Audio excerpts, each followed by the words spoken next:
J'avais Hubert Ott.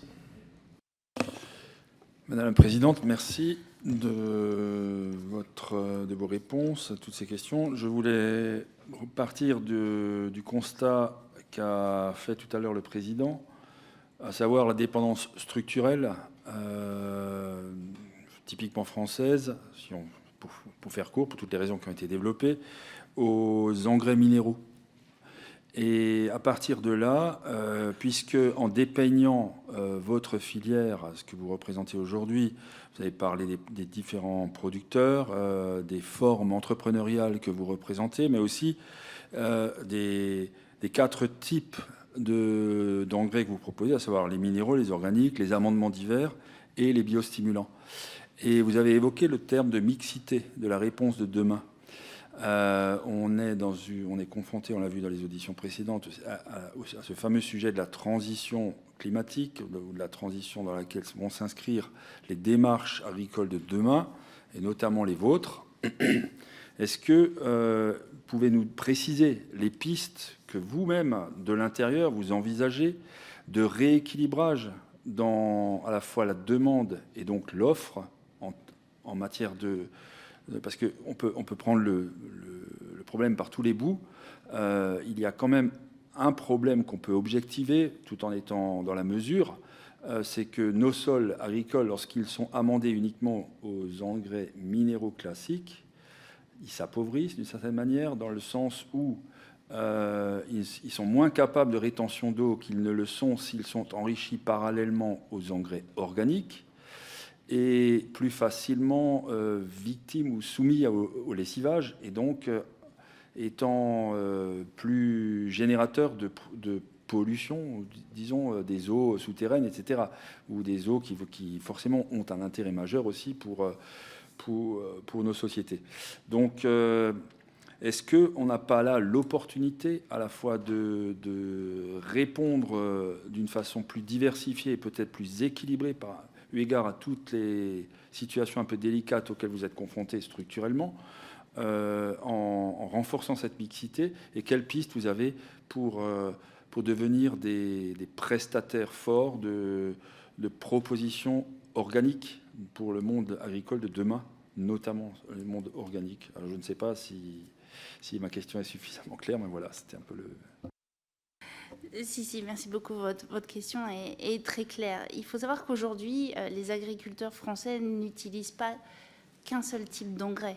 Quand on parle justement de notre approche de la fertilisation associée, c'est justement, on le sait tous, une plante va avoir besoin d'un bol alimentaire complet sous forme des engrais, alors bien évidemment les engrais minéraux, avec des formes directement assimilables, mais bien évidemment des engrais organiques qui sont complètement complémentaires, des engrais organiques élaborés, c'est-à-dire qu'aujourd'hui, on est en capacité d'améliorer la qualité de ces engrais organiques pour faire en sorte de nourrir à la fois la plante, mais également d'interagir sur la santé du sol. Et c'est pour ça que nous sommes des acteurs de la nutrition des plantes et de la santé des sols, point qui n'est pas, pour nous, en tout cas à l'UNIFA, suffisamment pris en compte.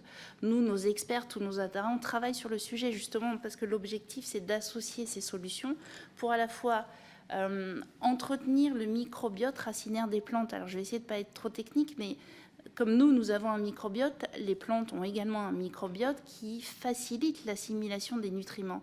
Et tout le travail de nos entreprises est justement de voir comment améliorer ces signaux et ces interactions entre la plante et son microbiote racinaire, ces micro-organismes racinaires, pour augmenter et réduire les pertes au champ. Et je vous parle de l'organique, du minéral, mais les biostimulants. Il faut savoir qu'aujourd'hui, un agriculteur sur 3 utilise des biostimulants en France. C'est-à-dire que les biostimulants qui peuvent être d'origine végétale ou on parle beaucoup issus d'algues ou de micro-organismes, nous permettent clairement d'entretenir ce microbiote et de travailler au cas par cas. C'est-à-dire, quand on parle de fertilisation associée, l'approche est qu'aujourd'hui, un agriculteur veulent des solutions adaptées à leur situation, leur programme culturel, leur sol, leur situation pédoclimatique globale. Et nous, nos entreprises sont en capacité d'aller étudier justement ce microbiote, notamment avec les biotechnologies, une connaissance plus fine de ces bactéries qui rentrent en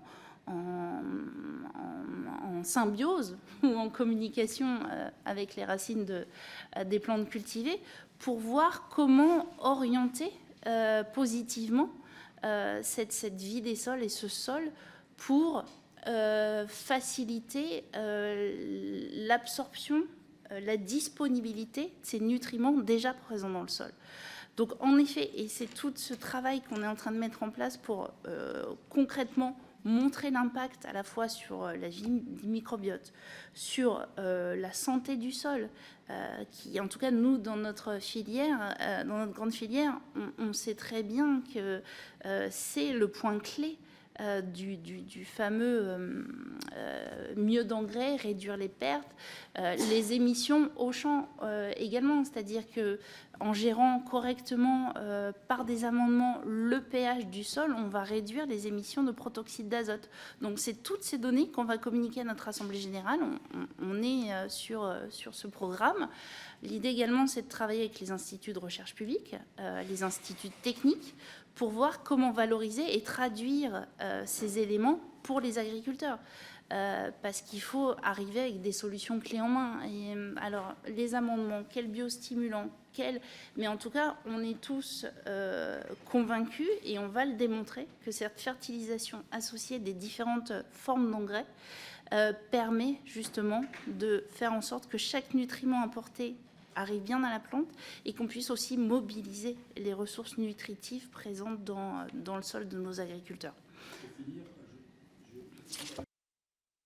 C'est surtout, est-ce que ce n'est pas une réponse très pertinente pour dire que, pas seulement pour les importations, mais aussi pour l'amélioration du bilan de nos cultures, à tous égards, est-ce qu'en travaillant dans cette direction, en réduisant donc la part des engrais de première catégorie et favoriser les 2 ou 3 autres, on n'est pas là dans une capacité améliorée de souveraineté, puisque c'est notre sujet. Est-ce que ce n'est pas la piste d'une meilleure souveraineté de demain ? Merci beaucoup, parce que c'est le point 1 de nos 13 propositions pour améliorer notre souveraineté. C'est-à-dire que on considère qu'il y a quand même l'impact sera important. La question que nous avons aujourd'hui, c'est comment mesurer cet impact. Donc là, on est en train de formaliser cette approche au sein de l'UNIFA. L'idée, c'est de la partager, encore une fois, avec nos organismes, l'INRAE, les instituts techniques, pour justement la mesurer cet impact concrètement. Mais oui, en effet, utiliser des engrais biosourcés, comme je vous le disais au tout début, on a un maillage au plus près des agriculteurs, 82 sites en France. L'objectif, c'est vraiment de mobiliser au mieux et d'améliorer la santé des sols, de mobiliser au mieux la capacité du microbiote des plantes pour mobiliser les nutriments déjà disponibles. Et en effet, tout ça concourt à renforcer notre souveraineté nationale engrais. Mais bien évidemment, on restera toujours dépendant des matières premières, comme on l'a cité au début. Mais c'est un point et une de nos propositions que nous voulions faire à cette commission d'enquête. Exactement. Merci.